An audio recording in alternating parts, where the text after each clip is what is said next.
Pokemon TCG Live has just been updated with Scarlet and Violet cards, and with it have come new archetypes and, more importantly, new starter decks. Giratina VSTAR, a deck that is widely expected to be one of the best decks in the format, has a starter deck of its own, and so today I'll be explaining how the deck works and showing you how you can upgrade your Giratina VSTAR Starter Deck to dominate the standard ladder on Pokemon TCG Live. On the screen we have our starter deck list. It features a bunch of really strong cards that we need to make this deck work, including Comfey, Cramorant, and Sableye, but let's start with our title card, Giratina VSTAR. Giratina VSTAR is a Dragon-type VSTAR Pokemon with 280 HP. Its first attack, Lost Impact, deals a massive 280 damage for a Grass, Psychic, and Colorless energy at the cost of having to put 2 energy cards attached to your Pokemon into the Lost Zone. This attack has the potential to knock out a lot of Pokemon in Standard, including Miraidon EX, Arceus VSTAR, and other Giratina VSTARs. Its second attack, Star Requiem, costs a Grass and Psychic energy and simply knocks out your opponent's active Pokemon if you have 10 cards in the Lost Zone. This VSTAR power attack can put pressure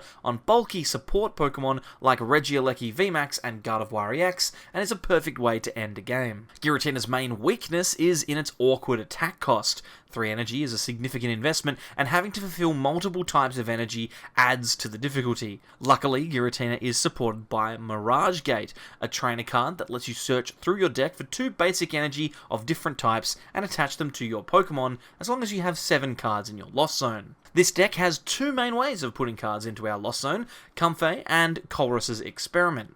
Comfey has the ability Flower Selecting, which lets us look at the top 2 cards of our deck when it's in the active position and put 1 in our hand and 1 in the Lost Zone. This deck is designed to use multiple Comfey abilities through cards like Switch, Escape Rope, and Beach Court. Colress's Experiment is the main draw supporter in the deck and allows you to look at the top 5 cards of your deck, putting 3 in your hand and 2 in the Lost Zone. So the deck's goal is to use Comfey and Colress to put cards into the Lost Zone until you can use Mirage Gate onto a Giratina and start attacking for 280 damage a turn. But you'll notice that there's a bit of a gap before reaching 7 Lost Zoned cards.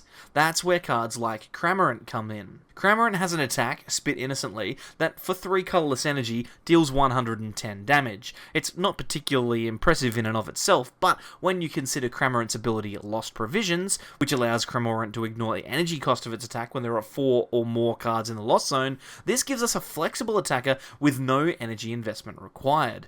The starter deck also gives us 2 copies of Sableye, a nice backup attacker that can clean up any knockouts that we may have missed with Giratina.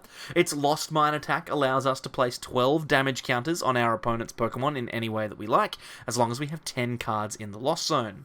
This card is especially good against other single prize Pokemon, and means that we aren't punished for hitting a VMAX Pokemon for 280 damage with Giratina. This deck concept has been a powerful one since its release in Lost Origin, but we can improve the free deck that we've been given.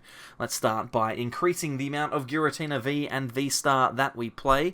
It's the backbone of our deck after all, so we're going to play a 3-3 line. The rest of our Lost Zone Pokemon in Comfey, Cramorant, and Sableye are pretty good, so we'll leave that the same. The free list does include a copy of Snorlax and Lumineon, but I think we can find more useful replacements. Firstly, let's swap out Snorlax for a copy of Radiant Greninja. Greninja's ability Concealed Cards allows us to discard an energy from our hand and draw 2 cards. This is a very useful ability which gives us more chances to see certain cards throughout the game. It also has an attack for 2 water and a colorless energy called Moonlight Shuriken, which deals 90 damage to 2 of our opponent's Pokemon. When paired with Sableye, this attack can set up some significant knockouts and is a critical inclusion. Because of the power of Greninja, and because our Comfey are quite vulnerable to Greninja's attacks, we're also going to play a copy of Manaphy. Manaphy, with the ability Wave Veil, prevents our benched Pokemon from being damaged by our opponent's attacks. Remember, Manaphy doesn't stop Sableye's attack, but it at least can protect our bench from unwanted damage. In our list, we'll replace Lumineon V with Manaphy. Finally, I'm personally afraid of Mew VMAX. It's another deck that can easily take one-hit knockouts, and I'd like to have an easy answer to that deck in particular. Luckily, we can add a single copy of Drapion V as a Mew VMAX counter. Drapion's ability, Wild Style, reduces its attack cost by 1 colorless energy for every Rapid, Single, or Fusion Strike Pokemon Pokemon on our opponent's side of the field. Mew VMAX typically has 6, so we can deal 190 damage, 380 with weakness, with Dynamic Tail pretty consistently. Looking at our trainers now, and our supporter line does need a little bit of work. We have been given 4 copies of Colress, which is very good considering we need his effect to power up our attackers. We also have 1 copy of Boss's Orders, a card that allows us to bring one of our opponent's benched Pokemon into the active. I'd like to see another copy of Boss in the list because its effect is so powerful, so we'll add another one of those in. We're also given copies of Thornton and Gardenia's Vigor, both cards that have some niche uses but definitely aren't as useful to us. I'd rather see copies of a more powerful supporter, such as Roxanne. Roxanne shuffles both players' hands into their deck, we draw 6 new cards, and they draw 2. This card can only be played though if our opponent has 3 or fewer prizes remaining, but considering the significant disruption this card causes, the effect is well worth the downside. We're going to replace Gardenia and Thornton with 2 copies of Roxanne. Pokemon Search next, and we're given 4 copies of the brand new Nest Ball and 3 copies of Ultra Ball to find our target Pokemon. These cards will do the job 100%, but I think we can improve our search by playing 4 copies of Battle VIP Pass. VIP Pass lets you search your deck for 2 basic Pokemon